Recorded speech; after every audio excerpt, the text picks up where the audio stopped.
இறைவன் நமக்கு தந்த உடலும் கண்ணின் பார்வையும் கையின் செயல்பாடும் வாயின் பேச்சும் இந்த துவாரத்தினுடைய சுவாசமும் செவியின் கேட்கும் திறனும் தேங்காய் மாதிரி ஆணவம், வாழைப்படம் மாதிரி கண்மை, வெற்றிலை பாக்கை மாதிரி மாயை இல்லாமல் நம்முடைய அகந்தையை தூக்கி எறிஞ்சு இதயத்தில் கற்பூரம் போல் கரைஞ்சா கடவுள் சன்னிதானத்தில் முதல் மரியாதை. இந்தியாவில் ராஞ்சி அப்படிங்கிற இடத்துலேருந்து 2 பேர் எழுதியிருக்காங்க பிரமாதமாக, விக்கி ராகேஷ் அப்படின்னு. உண்மையிலேயே இறைவன்கிட்ட எது பெரிய பாக்கியம் எனக்கு தானு வேண்டிக்கணும், எது பெரிய பாக்கியம் தானு வேண்டிக்கணும், இந்த கேள்விக்கான விடையை வாரியார் சாமியுடைய ஆலயம் என் புத்தகத்தில் கிடச்சிருக்கு.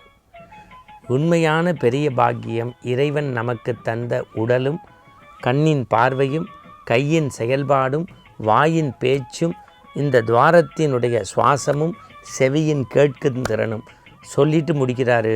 உண்மையான உடல் ஆரோக்கியம்தான் பெரிய பாக்கியம்.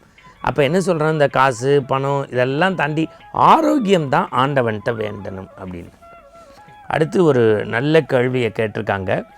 திருமண் இட்டுக்கொள்கின்ற போது வைணவர்கள் பிரத்யேகமாக ஏதேனும் மந்திரம் சொல்வது உண்டா?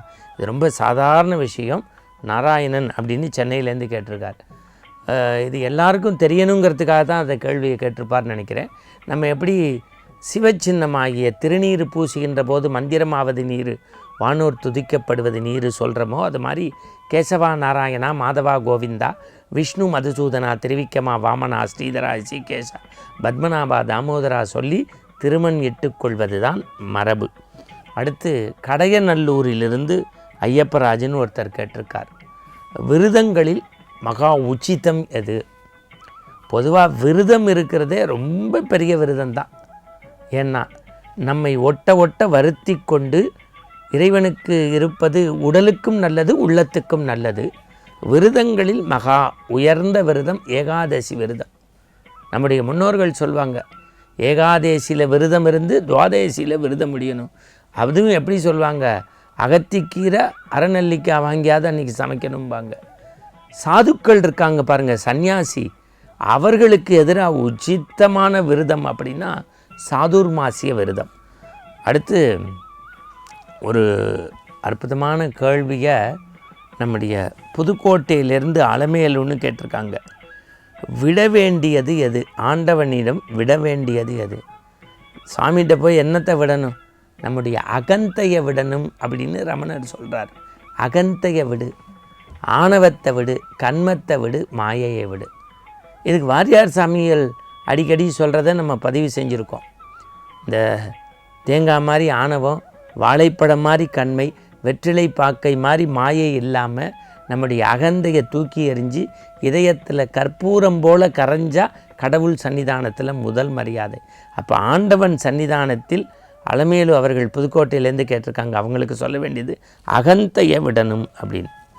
அடுத்து ஒரு நல்ல கேள்வியை மணி அப்படிங்கிறவர் சோட்டானிக்கரை கேரளாலேருந்து கேட்டிருக்காரு. நல்ல ஒரு கேள்வியை கேட்டிருக்காரு. சிவ ஆலயங்களில் செய்ய வேண்டிய வழிபாடு. சிவ ஆலய வழிபாடே சிறந்தது தான். ஆனால் குறிப்பாக என்ன செய்யணும்னா ஆலய உழவாரப்பணி. ஆலய உழவாரப்பணி அப்படின்னா வேறு ஒன்றும் இல்லைங்க. திருக்கோவிலை ஒட்டடி அடிக்கிறது, புல் புதர்களில் இருக்கிற தேவையில்லாத பகுதிகளை வெட்டி நடைபாதையை சுத்தம் படுக்கிறது, அழுக்கு நீக்கிறது, கோவிலை சுத்தப்படுத்துகிறது தான் இந்த நவீன உழவாரப்பணி. நீங்கள் தமிழகத்தினுடைய சென்னையில் ஆலய உழவார தொண்டு சீர் திருக்கூட்டம்னு ஒரு அமைப்பு நல்ல பல கோவில்களுக்கு போய் திருக்கோவிலை சுத்தப்படுத்துகிறாங்க. நான் அதே மாதிரி சாய் சமிதி, நம்முடைய சீரடி சத்யசாய் பாபா மாதிரியே நம்முடைய அந்த பாபா டிவோட்டிஸ் எல்லா திருக்கோவிலுக்கும் போய் வீக்கெண்டில் ஆலய உழவாரப்பணி பண்ணுறாங்க. அதுதான் தொண்டுகள்லேயே மிகச்சிறந்த தொண்டு. அடுத்து ஒரு கேள்வி ரொம்ப அற்புதமாக கேட்டிருக்காங்க சதீஷ்குமார் அப்படின்னு தஞ்சையிலேருந்து. வீட்டில் விக்கிரக வழிபாடு செய்யலாமா? விக்கிரக வழிபாடு செய்கிறதுல தப்பே கிடையாது. விக்கிரகத்தை வீட்டில் வச்சு நித்தியப்படியே அதற்கு பூஜை பண்ணலாம், அபிஷேகம் பண்ணலாம், ஆராதனை செய்யலாம், தூபதீப ஆராதனை செய்யணும். ஆனால் டெய்லி நைவேத்தியம் வைக்கணும். அந்த விக்கிரகத்தினுடைய அளவு ரொம்ப சிறியதாக இருந்தால் நல்லது. அளவுக்கு மீறிய விக்கிரகமாக இருந்தால் ஆகம முறையெல்லாம் பார்க்கணும். விக்கிரகம் சிறுசாக இருக்கும்போது இல்லத்திலேயே வச்சு நம்ம பூஜையும் செய்யலாம். அடுத்து ஒரு நல்ல கேள்வியை கேட்டிருக்காங்க. புராணங்களினுடைய எண்ணிக்கை நான் அடிக்கடி சொல்லியிருக்கேன், 18 புராணங்கள். குறிப்பாக கருட புராணம் எல்லாருமே வாழ்க்கையில் ஒரு தடவை படிக்கணும். இதிகாசங்கள் 2, ராமாயணம் பாரதம். இதுதான் நம்முடைய வாழ்க்கையை உயர்த்தி காட்டும். உண்மையிலேயே இன்றைக்கி பல பேர் என்ன சொல்கிறாங்க, இந்த கோடை காலம் வந்துருச்சு, அடுத்து ஸ்கூல் காலேஜெலாம் திறக்கணும், குழந்தைங்களுக்கெல்லாம் ஃபீஸ் கட்டணும், கடன் ப்ராப்ளம் இருக்குது, சுவாமிக்கு ஏதாவது அபிஷேகம் செய்யலாம் அப்படின்னா, நிச்சயமாக இந்த அரிசி மாவில் உங்களுடைய இஷ்ட தெய்வத்திற்கு தொடர்ச்சியாக அபிஷேகம் செய்தால் கடன் தொல்லை போகும். அது மாதிரி பிள்ளை பேருக்கு இளநீர் அபிஷேகம் செய்யணும். திருக்கருகாவூருக்கு ஒரு தடவையாவது போயிட்டு வாங்க, உங்களுக்கு பிள்ளை பெரும் கருவும் காக்கப்படும். கண்கண்ட தெய்வம் எதுன்னு ஒருத்தர் கேட்டிருக்காங்க, கும்பகோணத்துலேருந்து ஸ்ரீராம்னு ஒருத்தர். ஒன்று தான், உங்களுக்கு குலதெய்வம் இருக்கும், இஷ்ட தெய்வம் இருக்கும், வீட்டு வாசல்லையே கோவில் இருக்கும். கண்கண்ட தெய்வம் யாருன்னா உங்களை பெற்ற தாயார், மாத்தாத்தா. அதனால தான் மாத்ரு தேவோ பவ, தாயிற்சிறந்த கோவிலும் இல்லை, அம்மா தான்.